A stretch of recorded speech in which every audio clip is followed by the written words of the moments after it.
We're learning that Senator Lindsey Graham died from an aortic dissection. That's according to a preliminary medical examiner's report. This happens when there's a tear in an artery attached to the heart. Graham served in Congress for more than 3 decades in both the House and in the Senate.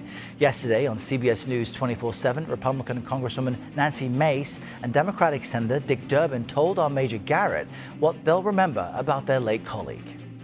Senator Graham was a fighter. He was a force to be reckoned with, and he mentored myself and a lot of other people.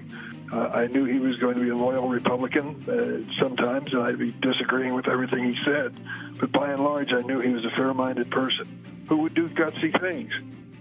CBS News congressional correspondent Caitlin Huey-Burns joins us live this morning from Capitol Hill with more on this. Good morning, Caitlin. You're hearing mentor used so many times from Republicans in describing Graham. What other tributes are we hearing this morning? That's right, Errol. These tributes are pouring in, and they are bipartisan. We're hearing from world leaders and also former presidents. Democrat Joe Biden, who served with Graham here in the Senate, noted that across their political differences, they did agree on the profound importance of public service. Republican George W. Bush hailed Graham as a kind and funny man who loved our country and loved serving it. And Errol, President Trump said that he spoke to Graham Saturday night shortly before his death and said that his former political rival turned close ally was like a member of the family.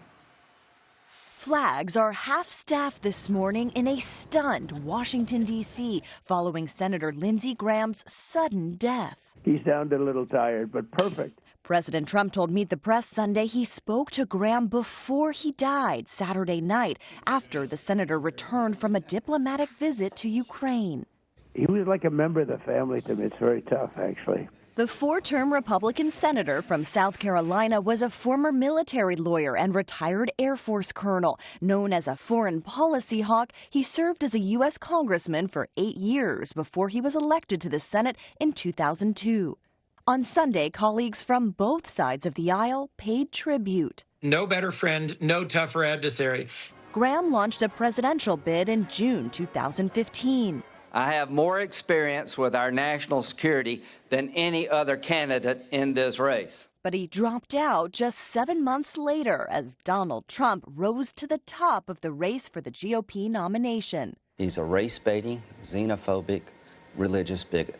But Graham eventually became a strong Trump ally. He was a staunch advocate for the president's Supreme Court picks, notably now Justice Brett Kavanaugh, as Senate Democrats tried to block his nomination. What you want to do is destroy this guy's life, hold this seat open, and hope you win in 2020. He also advised the president on key foreign policy matters, most recently as a defender of the U.S. war with Iran. If they can't reach a deal acceptable to him, then he should finish the job. President Trump had endorsed Graham's re-election bid for what would have been his 5th term in the Senate. Last month, Graham said this about securing the Republican nomination. President Trump, I'm coming back to the Senate in 27. I'm going to win in November, and I'm going to help you change this world and change this country.